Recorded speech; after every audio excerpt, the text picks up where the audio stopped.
అందరికి వందనములు. దేవుడు తనను గూర్చి తాను తెలియజెప్పుకోవటానికి మన ముందు తన గ్రంథమైన బైబిల్ని ఇచ్చాడు.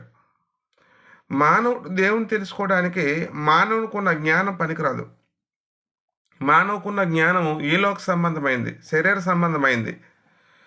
వాడు భవిష్యత్తులో ఏదైనా చేయగలడు, సృష్టికి సంబంధించి సృష్టిలో ఏదైనా ప్రయోజకుడు కాగలడు. కానీ ఆత్మ సంబంధమైన దేవుని ఎరగటానికి మానవుడికున్న జ్ఞానము, చదువు, ఈ యొక్క ఎలాంటి పరిస్థితి అయినప్పటికీ కూడా తెలుసుకోలేడు. ఎన్ని టెస్టింగ్లు చేసినా మానవ నిర్మాణంలో రక్తం ఏంటి, గ్రూపులు ఏంటి, నరాలు ఎన్ని ఉన్నాయి, ఎముకలు ఎన్ని ఉన్నాయి, కండరాలు ఎన్ని ఉన్నాయి, అలాగే మానవ నిర్మాణము ఏ రకంగా జరుగుతుందనే విషయాన్ని నిర్మాణం గురించి చెప్పగలడు. కానీ నిర్మాణం చేసేవాడిని గురించి చెప్పడానికి మానవునికి జ్ఞానం లేదు. కనుక దేవుడు ఏం చెప్తున్నాడంటే, మానవుడు ఎంతలో కనబడి అంతలో మాయమైపోయేవాడు, నీ జీవం మేపాటదని దేవుడు చెప్తున్నాడు.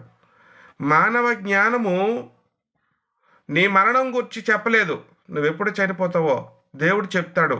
అంటే దేవుడు ఎలాంటి వాడంటే భవిష్యత్ జ్ఞానం ఎరిగిన వాడు.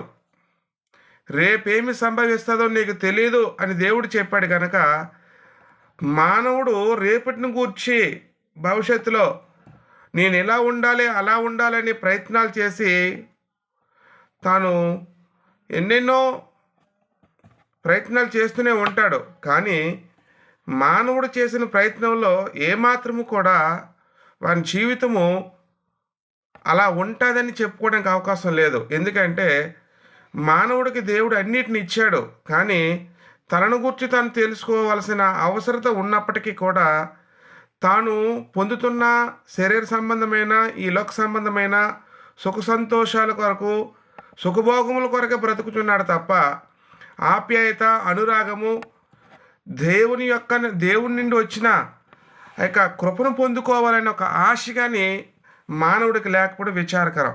కనుక దేవుణ్ణి ఎరగాలంటే దేవుడు ఎలాంటి వాడంటే భవిష్యత్ జ్ఞానం ఎరిగిన వాడు. రేపేమి సంభవిస్తుందో మనుషుడు తెలియదు, రేపటిని గురించి చెప్పగలిగిన వాడు ఒకే ఒక్కడు, ఆయన దేవుడు. ఆయన్ని తెలుసుకోవాలని దేవుడు కోరుతున్నాడు. ఆయన్ని తెలుసుకున్నాం, దేవుడు భవిష్యత్ జ్ఞానం ఎరిగిన వాడని. మనుషులందరూ తెలుసుకోవాలని దేవుడు ఆశపడుతున్నాడు.